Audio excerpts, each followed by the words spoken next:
up, everybody? Welcome to Meowy Hour. I'm your host, Arden Moore. With me is one of my furry co-pilots, co-hosts. We got Rusty the Performer. What? This show is brought to you each and every week, presented by the Cat Fancier Association. And with me are my cool cat co-pilots. We have all breed CFA judge, Kathy Black. Woo! And all breed CFA judge and editor of Cat Talk, Teresa Keiger. Woo! And this show is brought to you by our great friends sponsoring the show in Clover. We're talking about, I just gave Rusty one of these. Hey, Rusty. They make a lot of great pet supplements, and the head of the place is a biochemist named Rebecca Rose. Rusty, come here, Rusty. He goes, wait a minute, I got to show product approval. All right, we have a very special veterinarian in the house. I don't think we should just limit his description to veterinarian. The dude is a musician. The dude loves cats. He's an acupuncturist. He's got a great backstory. We're going to get a couple of songs from him. Yeah, and let's not delay anymore. Let's give it up. Pause and applause for Dr. Jeff Levy. Welcome, Dr. Jeff. Woo! Well, it's nice to be here, and it's an exciting experience to be immersed once again with cat people, because, well, 50% of my practice are cat people. So. I really like that, and we're going to dive into him a little bit in more depth, but I have a surprising fact to you guys. Wasn't it a cat named Tom that ended up helping you get married to your wife? You have quite a good memory. There was a best man, but then we decided to have a very best man. Oh! And the very best man was a cat named Tom. And to condense a long story, good question. I met my wife. Tom had introduced us. Long story short, Tom was a stray cat that was found on the doorstep of a veterinary hospital where I worked. He was dehydrated, he was weak. We brought him in, we rehydrated him, we brought him back to life. He went home with one of the techs. Tom grew up and his first birthday came around, and the owner of the cat, actually, who was my tech, gave it to her sister to bring to Dr. Levy for shots. Oh, and see how it's getting closer. Shots. Tom made the introduction, and that was the story that brought us together. So Tom became our very best man. I love it. What do you guys think of that? What's that? What do you guys think, Kathy and Teresa? A match made in a clinic. Thanks, Tom. Thanks, Tom. So we're going to talk to you about yesterday. Yesterday, believe it or not, was National Siamese Cat Day. Now, my very first cat I ever had, my parents did make it. Sorry, Dr. Jeff, they divorced. But my mom had a cat named Love. But now, you know, it's back in some time. It's L-U-V, which was a Siamese cat who had a litter. Or not to steal your thunder. Oh my gosh, who is this? This is Yin, Hi, Yin. AKA Joey. He's from the shelter in New York City. And he came named as Joey, and he is now one of my brand representatives, Yin, and he's got to be. They say everybody, let's give it up to Yang. Woo! We know there's got to be a Yang. Where's the Yang? Yang. If my Yang is the small. Valentina, can you bring in Yang? We'll see if Yang. He's going off the rails. Who cares? Let's give you a Siamese story. By the way, that's the first Siamese I ever owned. So it's So this is So Corky was my first Siamese, and I grew up in a lake outside of Chicago. And Corky would go with our dogs swimming in our backyard lake, and if we had a fishing pole, Corky would follow anybody and eat the bluegills head first, and the tail would be still flipping. He lived to be 18 years old. Wow. So when I was going to Purdue, I had to do a TV demonstration for a class, how to do something, a demo. I brought Corky in, and we said how to give a cat a bath. Wow. So Corky's getting a bath. My TV professor, at the end, I wrap Corky up in a towel, and Dr. Goodman said, wow, that's such a nice cat. And Corky gave him a kiss right here. Yeah. I got an A. You should get an A. This is Yang. This is Hi, Yang. gang. Oh Yeah. my gosh. I'm in love. I'm in love. We're going to have fun, guys. We got some And prizes. Valentina renamed him Nacho Cheese. Nacho cheese. It's a kid. Valentina's 6.5, so we have. Oh, he looks a lot like my Rusty. What a cutie pie. That's what I'm saying. There's nothing like a marmalade or. Yeah, Red- we're going to talk about actually the Tabby breeds patterns later in the show. So you got to hold up Nacho when we do that, okay? Sure. Okay, so anyway, so it is National Siamese Day yesterday. And I let you know about my cat, Corky. But Siamese cats are not only in the houses of great house call veterinarians like Dr. Jeff Levy, but they also, Queen Elizabeth II, when she married Prince Philip, which was like 5,000 years ago now, right, guys? It's been a while. It's been a while. She got a Seal Point Siamese kitten as a wedding gift. President Rutherford B. Hayes, the dude with the longest first name, he and his wife, Lucy, got a Siamese cat as a gift from a U.S. diplomat from Bangkok. And, you know, Siamese cats have been a big thing in Hollywood. So I did some research. Elizabeth Taylor, believe it or not, once gave a Siamese cat as a gift to James Dean. What do you think of that? Real men love cats. Proof. Also, others smitten by the Siamese in Hollywood, Paul Newman, another dude, right? Good guy. Jane Fonda, Clark Gable, frankly, I do give a damn about Siamese, right? Ellen DeGeneres, and Roberta Flack. I can't sing. We got a singer in the house, thank gosh.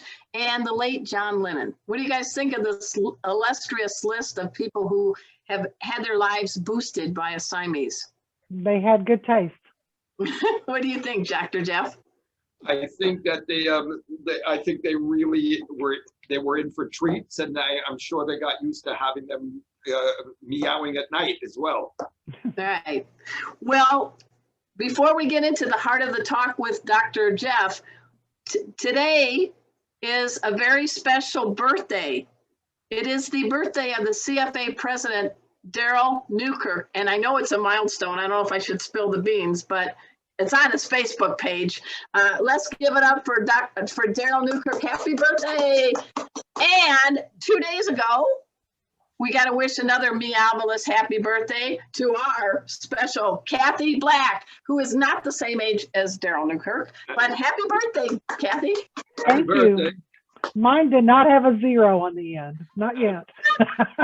That's good. And Kathy, speaking of that, tell us about what's going to be happening next, a week from Sunday, on the 18th.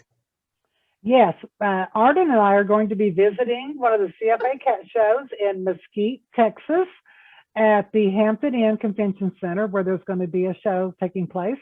And we've been given permission to come in as long as we pass the temperature check and we wear our mask and follow all the COVID restrictions.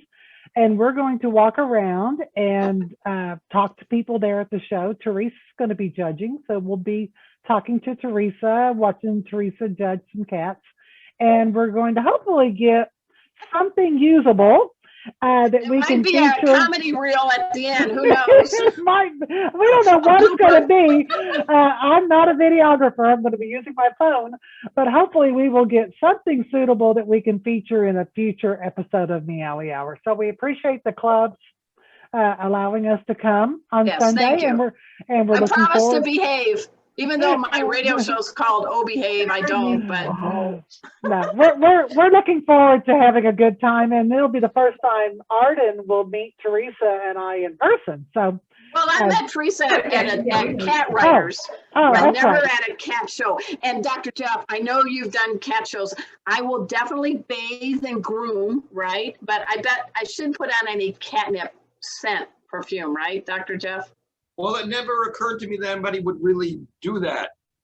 But, I guess it's not a bad thing to have a bacon and cheese sandwich before you go to visit a dog often. So you might have a little bit of remnants on you. But in the cat world, I guess you would have to have some sort of fish. Yeah, I don't think I would have any humans want me to interview them. Smell like mackerel. 2-day-old mackerel. All right, but anyway, before we get into the heart of the show, we do have our trivia question answer from last week, and we've got one for this week. And the question last week was, my cat Casey, pet safety cat Casey, in honor of his birthday. Hey, Dr. Jeff, his birthday is April Fool's Day. Perfect, right? My March 29th year. Oh, okay, cool.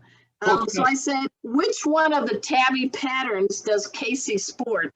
I'm going to try to get Casey here if he'll come out. Casey, because Rusty's here. But the choices were classic, mackerel, spotted, or ticked. Now, this is not Casey. This is his ornery kid brother, Rusty. That's What his pattern is, ladies? Mackerel. Mackerel. And I got Casey will come sometime. Guess who we got as a special guest? Oh. Is that Valentina? Valentina. Hey, Valentina, I have a gift for I have you. a gift for you, Valentina. You and I have kitties that look alike, Valentina. Look at that cat. Okay, Here we go. maybe she'll come over in part 2, but look at this wonderful. This is a book I'm giving you, Valentina. It's for you, from Signed by My Cats. I wrote it, but they, helped. From the side of the screen. Can you see it, Valentino? Just nod to your dad. Yes, Dad. So we're going to send that to you after the show. Thank you. Take care of your dad. So anyway, the question is, what kind of tabby pattern did Casey have? And Casey's answer was classic. Classic. Yes. We're going to get into the patterns later in the show, but what did they win, Kathy? Well, we had 2 winners. This happened to be the last week for us to give away the Pet King brand package, and that went to Julianne Brooks. Congratulations, Julianne, down in South Texas. Mm-hmm. And then the winner of the In Clover package, which is still our sponsor this week, was Rich Zens, Z-E-N-S, and he was the winner of the In Clover package. And I'm trying to get that image up if I can get my screen to work. Here we go. And so Rich will be receiving the copy, one of these, each of these, the Flow, Sleek, Smile, and Spry samples from our In Clover sponsor. So congratulations, Julianne and Rich. That's great. Now, this week, the question was, and Dr. Jeff, don't answer, okay? Because they got to wait till next week. We're going to see how you're, got to put a poker face on, man. Okay, so I mentioned at the beginning of the show, here's Casey. Here's his pattern, which you guys said is? Classic. Yeah, see that? There's a classic. Hello, little fella. You're going to grow up to be this big, Dr. Jeff's. Hey, Nacho, Casey here. You're going to grow up to be this big. Is this one a classic then? No, that's mackerel. This is the mackerel. Like a fish stripes. Mm-hmm. And that's mackerel.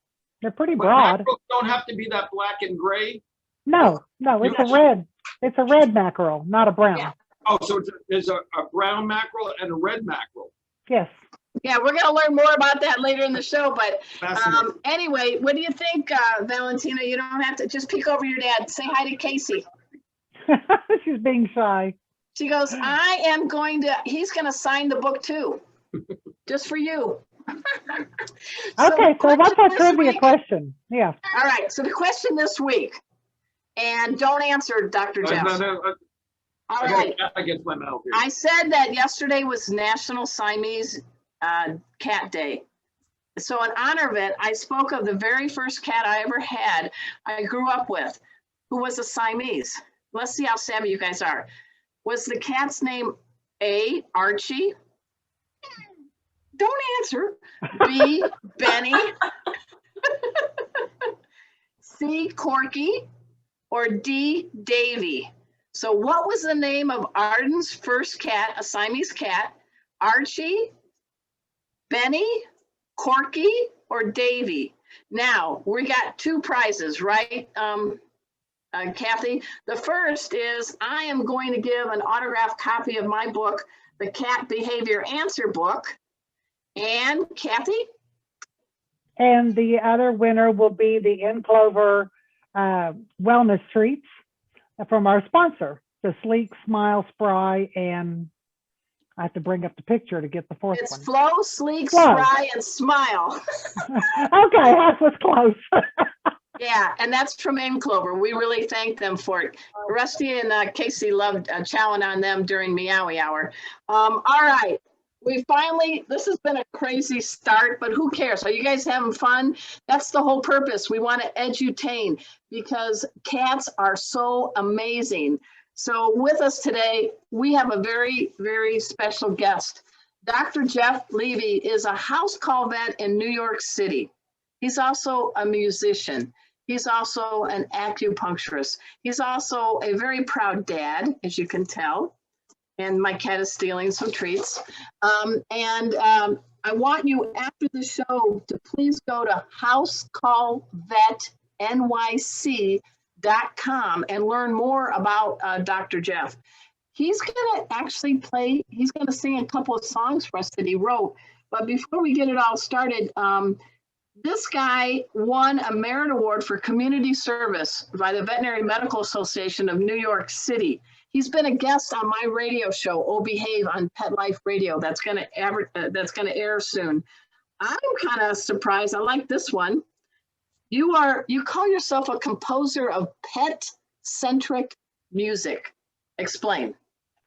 Well, it all started because I played guitar through the years in high school, and I always had garage bands, but I went into veterinary practice for a couple of things. I went to vet school in Mississippi. Oh, okay.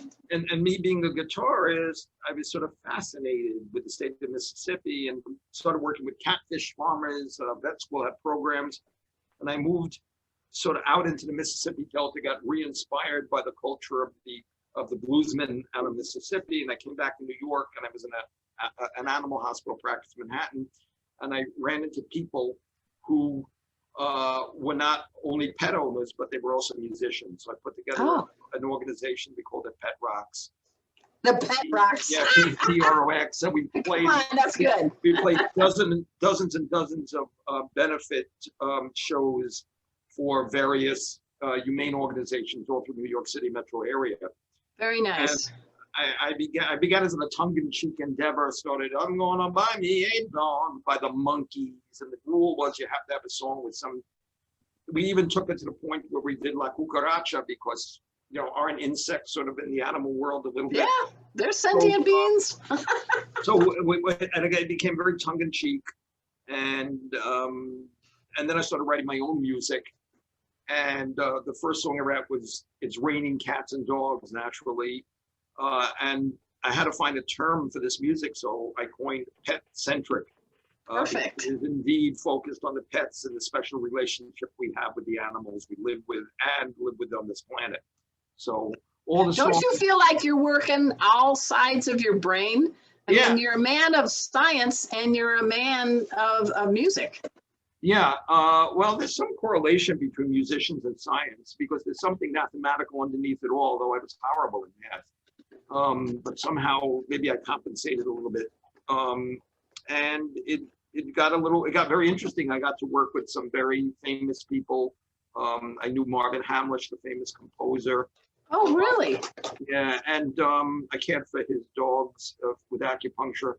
But Mary Tyler Moore, you may remember, and Bernadette Peters, and it was exciting to have them as our announcers at some of our shows. Yeah, they were not only great on Broadway and TV, but they always had a lifelong advocacy for pets, right? Broadway Barks, I mean, it was an annual event in Schubert Alley in the theater district. So the theater community is very much involved in this.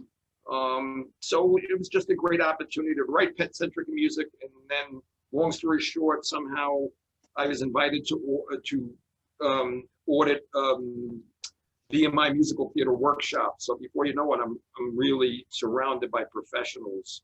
Wow. Do it as a living, and it was quite inspiring. And I learned a lot about music and production. And we did an album called. I did an album with a producer who's a cat rescuer naturally, and his wife is a vet, called Just Sniffing Around. And I'm writing. I'm working on a book, in part for children, in part for adults, called Tales from the Urban Jungle.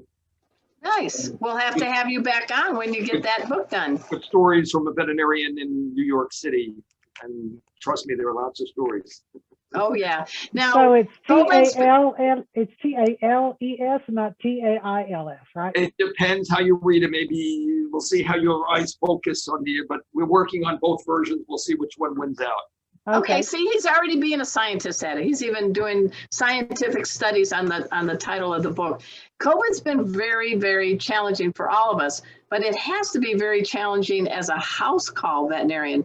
Tell us what's happening now. How did you protect yourself and render care for your clients' pets? Well, we did have to shut down shop for I think the kitties are fighting with the wires here.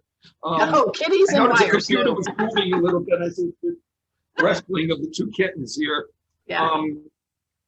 Initially, I had I shut down shop for a while. Continued to. I did have certain dogs and cats that came to me. They were dropped off downstairs. I would bring them up and treat them here.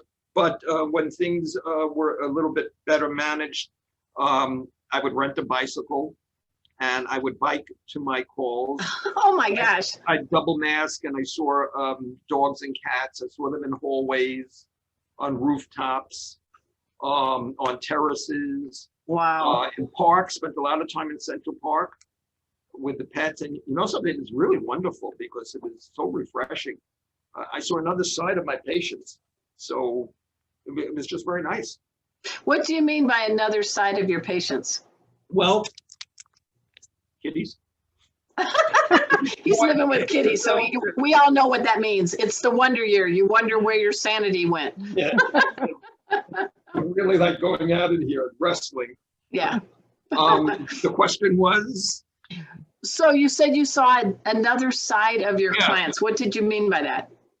Well, it was just, usually I see them in the home, they're house calls, but this is seeing them in the wild. And I always loved seeing my animal patients as a civilian.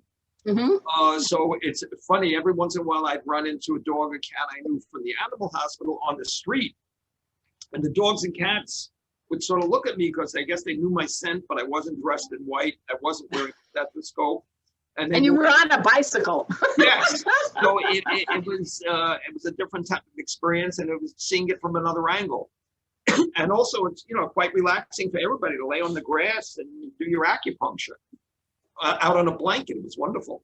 Yeah, I bet if you did your blood pressure reading, I bet it was very nice. Right, I'm sure it was. We got caught in some thunderstorms, some wind gusts. It was really, it was out in the open. It was a very nice experience.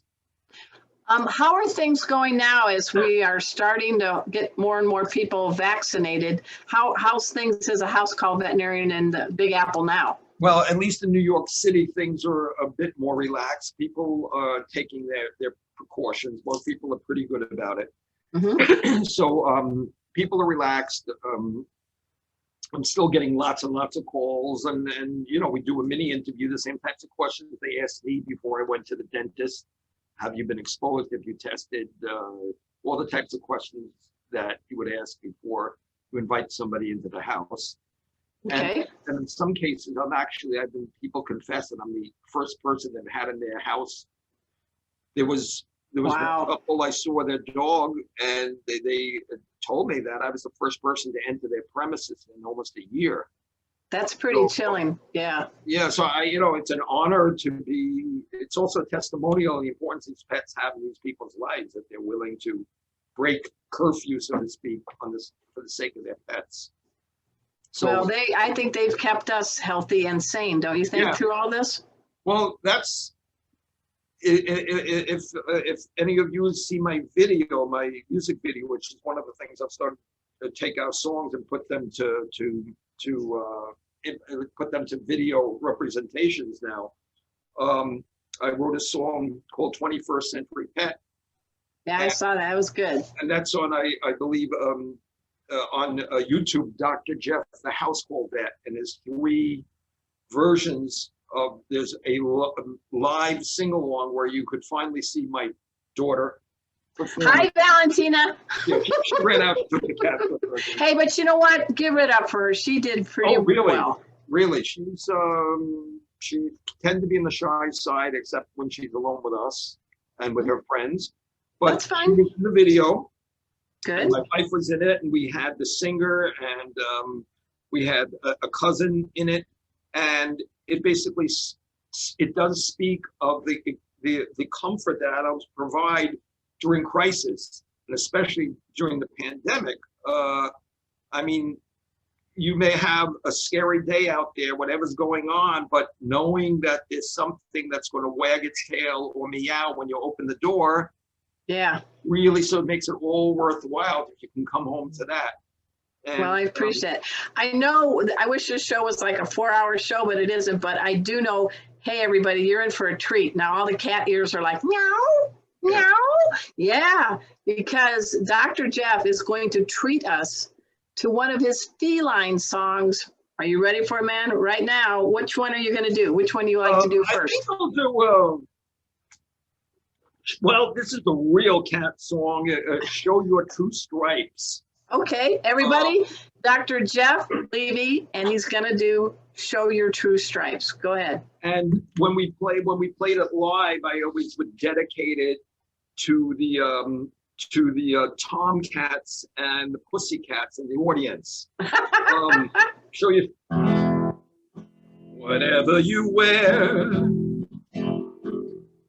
it's a perfect fit. Leather, feather, long hair. Honey, you're so it. Whatever you wear, you look so right. Put on your leopard spots. Tiger, show your true stripes. Whenever you eat, I want to feed you, my dear, spicy, salty, or sweet. Ice cream, red wine, and beer, whatever you like, I will order for you. Eat it in a takeout. Let me read your menu.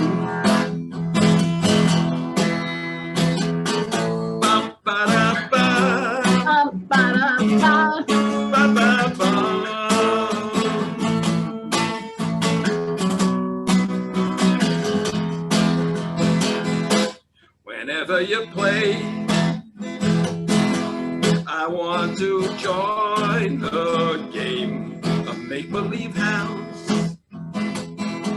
where you're the little French maid. Whenever you play, Dr. Jeff. everybody will win.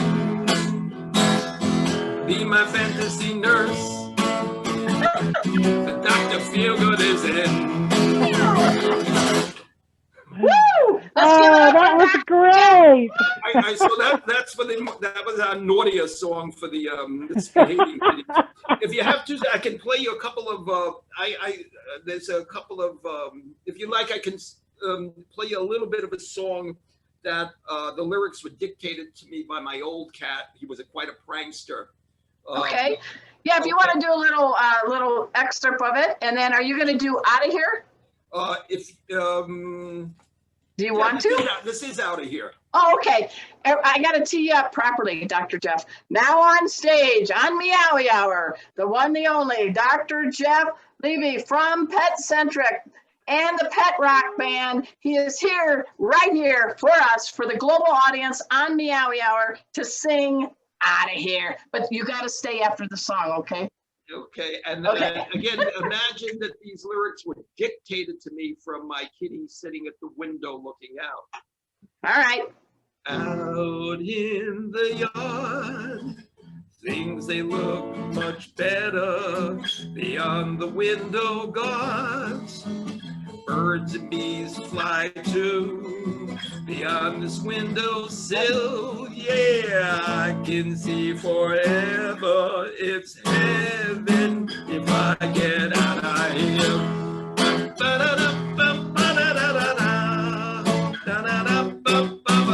On our neighbor's roof, I see tasty pigeons. If I only could jump over there from here. Beyond this window pane, it's just infuriating. I'm waiting if I get out of here.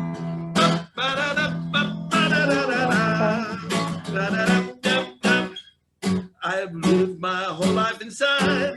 Don't tell me it's a question of pride. I want my freedom. All my life I live in the bush. Now I'm stepping out to just take a look. Don't wanna be in. Don't wanna be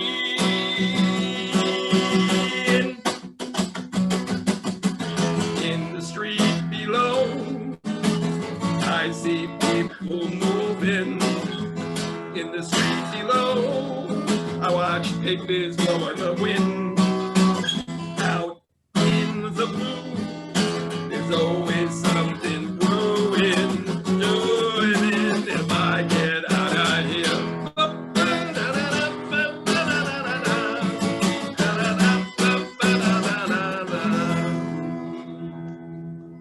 Yeah, that was great. Yeah. That was really good. I know the four-leggers in our houses are all jamming to you now. Well, You know, I move hope over, Cat Stevens. You know, Cat's they got very nothing good on one. you. That's very good. Well, as long as they're wagging their tails and thumping their paws to the beat, that's what counts. That's I mean, right. do you ever sing to your four-legged clients? Do you think, Yeah, what does yeah. music do for a pet?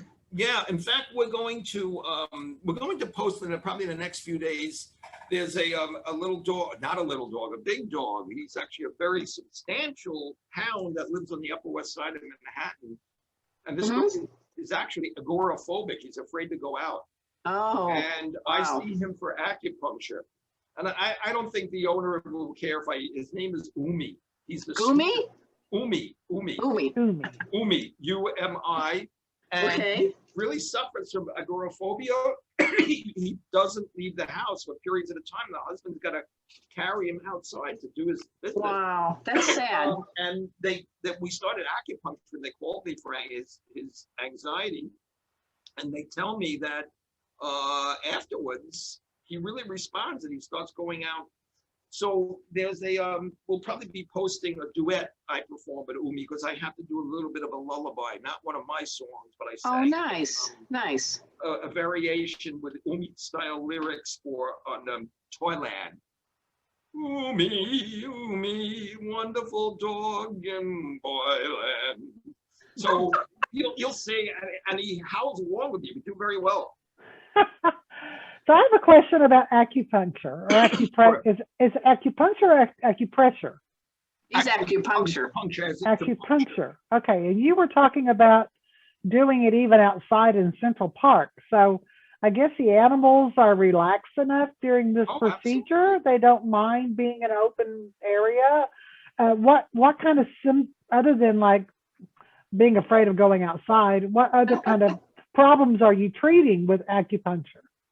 Good question. I mean, I would say, first of all the issues you would treat in human being. I mean, the classic is arthritis, osteoarthritis. Dogs and cats that have trouble with the hips. In the cat world, people don't realize how much arthritis there is.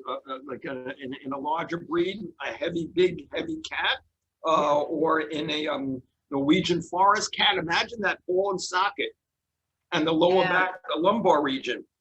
So I acupuncture a lot of cats for arthritis.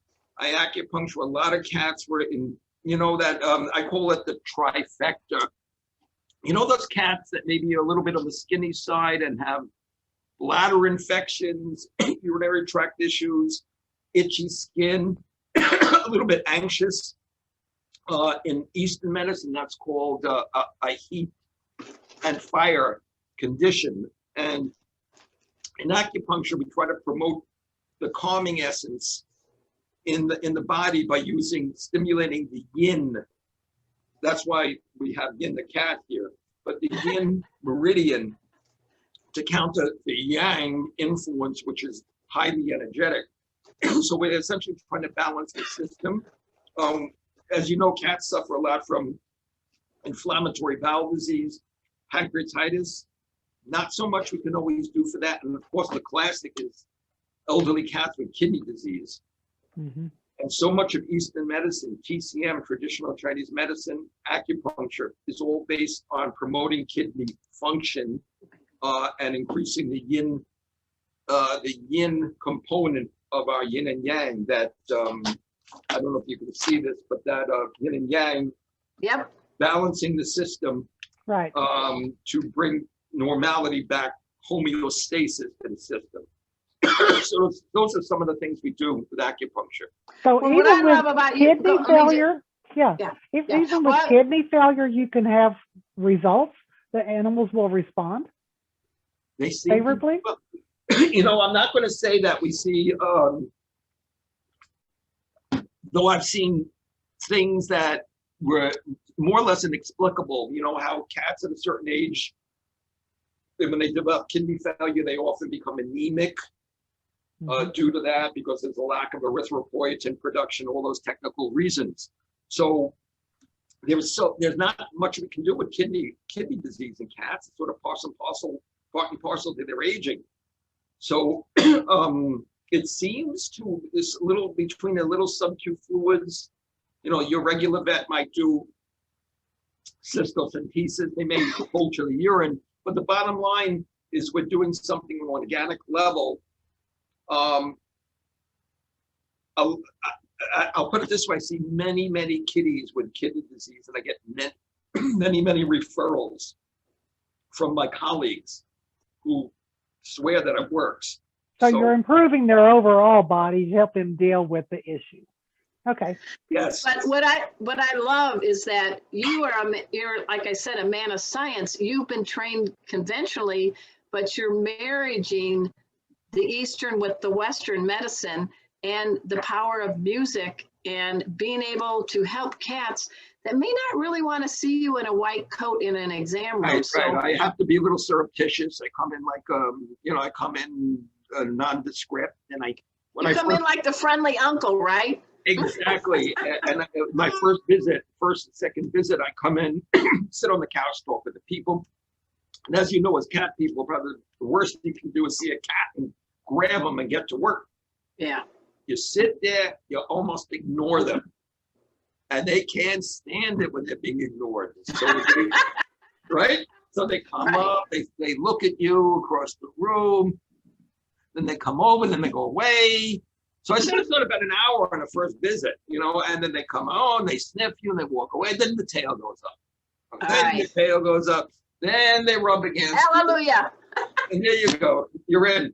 But you got to know how. And another thing, when we acupuncture a cat, we never restrain them. We manage them. Good. So the owner holds them, but you never crank down. You guide them, you loose. All this type of thing, you sort of play because it has to be their idea that they're there for the acupuncture.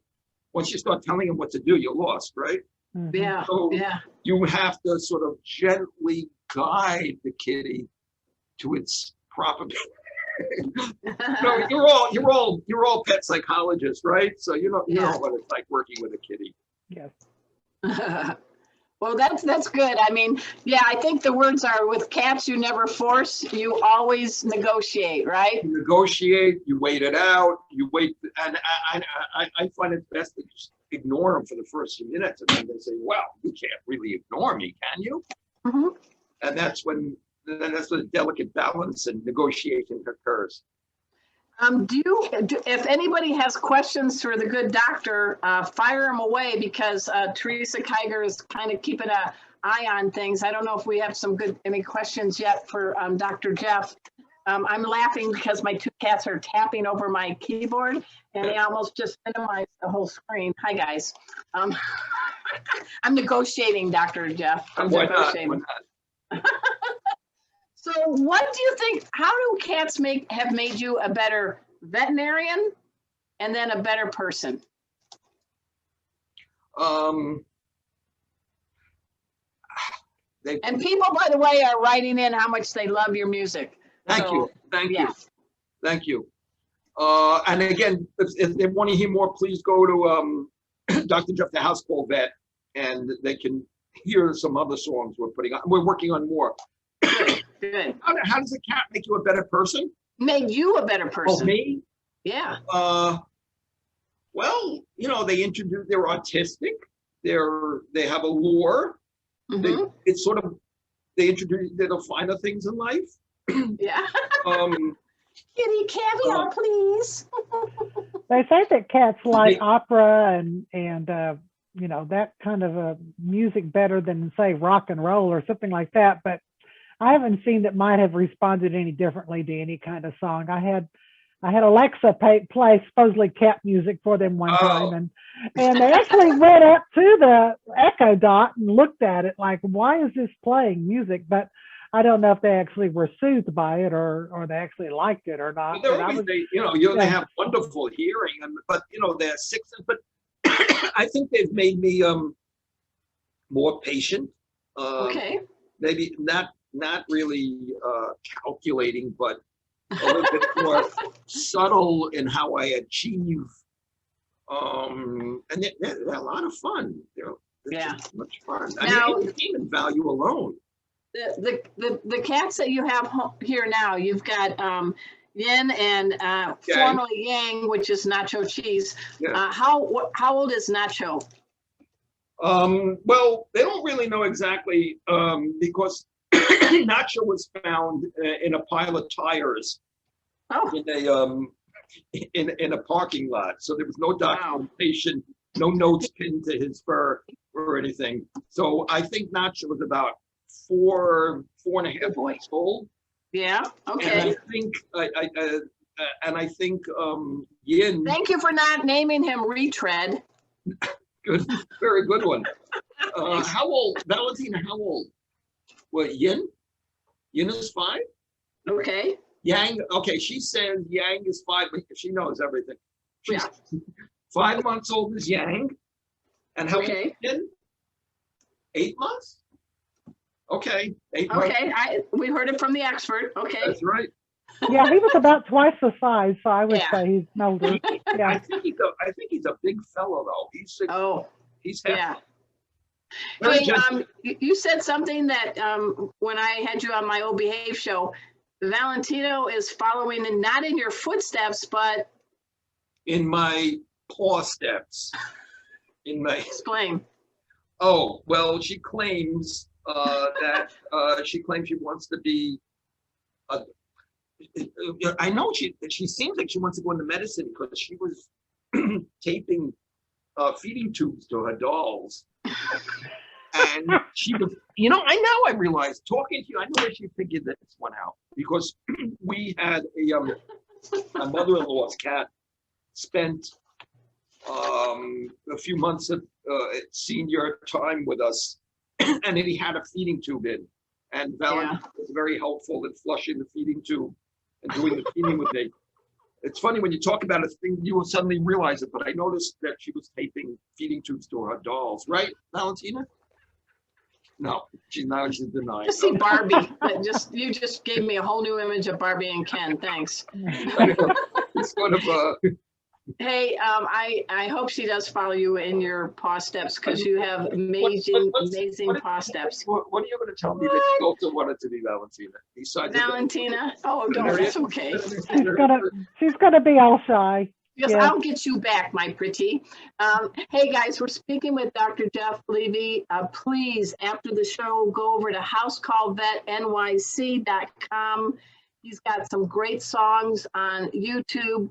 We're going to keep going with the show. We're going to move. By the way, this is Valentina helping out with the kitty, our grand cat, or however you want to call it. Nice job, Valentina. Good job. Good job. But she was so helpful with us. It was. That's nice. I love it. It's another generation. We right now are going to go to the segment where we talk about cat breeds and cat patterns, and we teased you about Casey and Rusty. And so we're going to hand it over to Kathy Black and Teresa Keiger. I'm going to mute and darken my screen as I get ready to get the kitty cocktail ready for the end of the show. Take it away, Kathy and Teresa. Thank you both. Okay, today we're going to talk about tabby patterns, and it's very fitting because we had our trivia question last week. All domestic cats descended from the African wildcat, which is Felis silvestris libica, which was born a brown mackerel tabby. And so all the other patterns that we see today are mutations from that. The mackerel tabby pattern is dominant. And so when we talk about patterns, we have to include solid, shaded, party colors, bicolors, albinos, and tabbies. Those are all patterns, but we're going to talk about the tabby patterns today. So when we talk about the tabby pattern, there's some common features that we'll recognize. There's the ground color, which is the base color of the coat, the markings themselves, which include the spine line, the mascara, which is the circling around the eyes of a different color, bracelets, which are the markings on the legs, necklaces, of course, around the neck, tail rings, buttons, which are on the belly, and everybody recognizes that M on the forehead. So let's talk about the patterns. The mackerel pattern is called the wild type. These have dense, clearly defined, narrow pencilings that run from the back down the side of the body. Now, these are all ideal we're describing here, so there's always going to be variations. The tail is barred with tail rings. The necklaces on the neck and the chest are distinct. There's the M on the forehead. There's unbroken lines running back from the eyes, and there are the spine line and the narrow pencilings that run around the body. So don't freak out. This is a pattern that we use in our judging schools to show like if the pelt of a mackerel tabby cat. So you can see the pencilings running off the spine. You can see the spine lines down the back of the cat, the rings on the tail, the rings on the leg, and the M, which is a W because we're looking at it upside down, on the forehead. So this is the mackerel or the dominant pattern. Then we talk about the blotched or the classic tabby pattern. Again, we're going to have bracelets. We're going to have rings on the tail, although they're typically not as narrow and maybe a little wider when they're on the tail. You'll have several unbroken necklaces on the neck and the upper chest. You'll have the M on the forehead again. But the difference mostly is the shape on the back. You'll have like the butterfly wings across the shoulders. You'll have the large blotches on each side of the body.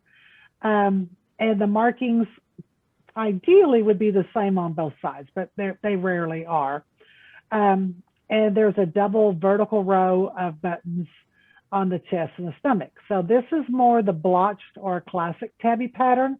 You can see the swirls. We call these bullseyes that are usually very apparent on the cat. You have looser, broader stripes on the legs and the tail, and these swirls across the shoulders. And so this is our classic tabby pattern. Then we have the spotted pattern, which is kind of a broken up mackerel pattern. You should not be able to make out the mackerel pattern, but it's more of a broken up pattern like that. The spots can be of any size. You still have the dorsal stripe, but a lot of times it is comprised of spots. And you'll have the same markings on the face with the tabby M. Yeah, the underside will have vest buttons. The legs and the tail have stripes. So here we have the spotted pattern. You can see the spotted striping down the dorsal spine. You have the random pattern of the spots on both sides. You can still have some tabby rings on the tail and the legs, and you still have the pencil tracings on the head. And then we have the ticked pattern. Now, in breeds other than the Somali Abyssinian and the Singapura, the Tic Tabby pattern is where the body is noticeable free of spots, stripes, and blotches. You will have markings on the underside. You will have the legs and the feet. The legs and the tail will also have striping, and it usually has a necklace. So when we look at the ticked, this means the hair has banding running down the hair shaft in an overall pattern or lack of pattern like we see here. This is all the ticked area, and you'll still have some striping, maybe a little bit on the head, a little bit of barring on the legs, and striping on the tail. Those are the 4 patterns that I consider. In this one presentation I was looking at, it included the patched tabby pattern. This is where you have the sex-linked red gene that comes in, and it comes in addition to the other patterns. So you could have a patched mackerel, you could have a patched classic, you could have a patched spotted, or you could have a patched ticked. So the patching is just the red gene that has come in with red and cream and intermingled or overlays the primary color. So here we have a patched classic tabby. So you can see that the red and the cream actually follow the same patterning as if the cat would not have that and was just a regular brown tabby, classic tabby. So those are our tabby patterns. We have the mackerel, the blotched or classic, the spotted, the ticked, and the patched. And I just want to point out that this can happen with lots of different colors. So one thing that Dr. Jeff was asking about was he has a red tabby. So a red tabby could be in any of these patterns other than the patched. But it also comes in brown. You said that his was the mackerel, right? I think his that, little yeah, cat Nacho was mackerel, the stripes. It looked like Nacho was a red mackerel. As we talked about last week, a lot of times the reds are boys because with the sex-linked gene, you have to have 2 red parents to produce a red female. Otherwise, the female is going to be patched with another dominant color or a dilute color intermingled like a blue cream. So I think it was a red mackerel, but we could have cream or blue or red or lavender, lots of different colors that those cats could come. But those were the 5 basic patterns that we want to educate people on. I have a fun tabby pattern fact. Okay. We didn't really, Kathy talked about the mackerel pattern being dominant, and that was the original pattern. We do have evidence in ancient art of the spotted pattern, but the classic tabby pattern really didn't develop until the early Middle Ages. Wow. Yeah, and then it became very popular because of human interference. People said, "Oh, this is different. I can more easily recognize this cat." And so humans started saying, "I like this cat, you come with me." And that's really kind of how that pattern developed and became even more popular. Yeah, what did you think of that presentation, Dr. Jeff? I think I'm amazed. First of all, thank you for that excellent presentation. And I am honored to be in the presence of such inspiring judges. Yeah, they're very smart. I didn't know it was so complicated. I got to go back to school. So here we are. Here is our example one more time. Oh, there's Nacho. He came back, and now I know you can see those lines. He has an M on his head. Is an M? Yeah, raise him up a little bit. Raise Nacho up if more. There we go. There you go. Which looks like a W if you look from the back. Yeah. You see Exactly. What the mascara? No, the mascara is right around the eyes, but then he has the lines that come. It's the pencil tracings off his eyes. What do you call those lines? Eye lines. Pencil. Or Eyeline. I call these pencil tracings or eye lines. Yeah. We're But the gonna see lighter, Dr. Jeff sometime making a house call with like little. I can't wait till Halloween. but see the lighter area, you notice that around his eyes, it's lighter. You have a lighter circling around the eyes. That's part of the tabby pattern. That's the ground color that you see around the eyes there. And then the tabby pattern is the darker color. Wow, it's amazing. I didn't know it was that complex, but it's and the Siamese. That's a mask on the face, right? That's a whole different gene. That's a whole other That's category. another show, Dr. Jeff. Yeah, That's another okay, show. I'm looking forward to that cycle. I know the mask and the points, the genetic expression and the blocking of the genes and all that, but that's Cool. and they call them measers, right? Measers. Yeah. Is that Oh, loud? yeah, a lot of times. That's the A lot of nickname times for it. Siamese are called measers. It's not a bad word, right? It's a okay. No. Just checking. I call Okay, them guys, we Mouthy. just got about 5 minutes left for the show, so we're gonna wrap this up soon. But we do want, and Dr. Jeff knows, my passion is safety for pets, and April is Pet First Aid Awareness Month. And I am just very blessed that I have 2 cats and a dog that let me be there. They are my teaching assistants in our veterinary approved Pet First Aid for You classes. We've had a number of people from Meowy Hour see about these classes. They're all live, they're all Zoom. There's the kitty classes, 2-year certification certificates are, the next class is Thursday, April 22nd. And if you have a dog and you want to do the dog cat class, that's going to be the next one's going to be a Saturday, April 24th. Do you think they look very studious, Dr. Jeff? What do you think of my teaching assistants? I think that both of them look they're at the ready and ready to go, and I'm looking for their cheat sheets and their notes, but I don't see them. Yeah, they got it on their paws. They're sitting on their cheat sheets. Oh, I see. Okay, but they're wonderful. Maybe, hopefully, one of these days I'll join you in one of these classes and listen. I would love it, Dr. Jeff. You could be my guest and bring Valentina. Yeah. Well, give us the dates and all that, and all right, and we promise you'll learn and have a good time. And the nice thing is the Zoom, we open it to all people. And our last class on Sunday, we had someone from Barcelona. That'd be great. And how long is the class? The cat class is 3 hours, and the dog cat is 4.5. And I promise you will have fun and you'll laugh and learn. I know I'm talking to a veterinarian, but I'm talking about what do you do when you don't have a veterinarian and you don't have a pet first aid kit? What do? We teach you. Yeah, it's a wonderful public service, and I think that's a great thing you're doing. And I hope to join you along the way in one of those. So.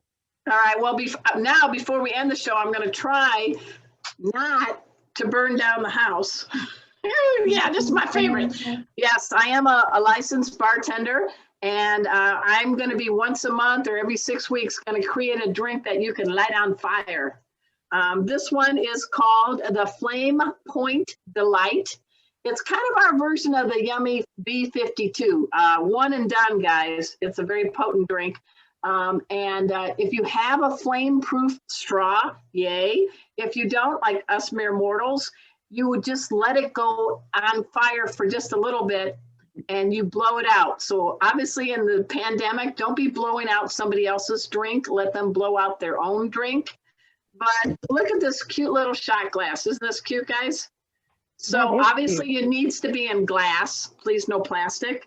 The first, what we're going to do is we're going to just take some Kahlua and we're going to do a ½ ounce. A ½ ounce is a 2 count. So it's going to be 1, 2. So you see that nice dark. Then this is kind of tricky. You can do it with a cold spoon and you can pour the next ingredient, a ½ ounce of Bailey's. I'm just going to show you making the pour. So it's 2 counts. 1, 2. Then you're going to top it again. If you want to use the back of this, I have run out of fingers in front of this.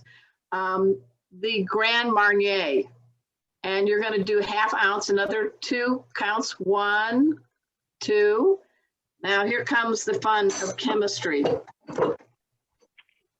This stuff is potent, guys, not only in alcohol bomb, but highly inflammable. So I think you're going to like my creativity. You're supposed to pour a few drops of 151 rum on this to light it on fire. So I'm using one of my syringes from my pet first aid class. What do you think, Dr. Jeff? I think it's a wonderful secondary use. There you go. So we got a few drops in here. All right. Everybody pray. Casey and Rusty, stay away. Yes. I wish I could turn the lights off. Ooh, Can you see it? Yes. There you go. Cool. Got a nice blue flame. So at this time, let us toast to all cats. Raise a glass, whether you have this Flame Point Delight, a glass of water, whatever. We need to raise a glass and toast to all cats who make all our lives so much better. Cheers, Kitty. Cheers. All right, quickly, that's so Arden, good. who's our guest next week?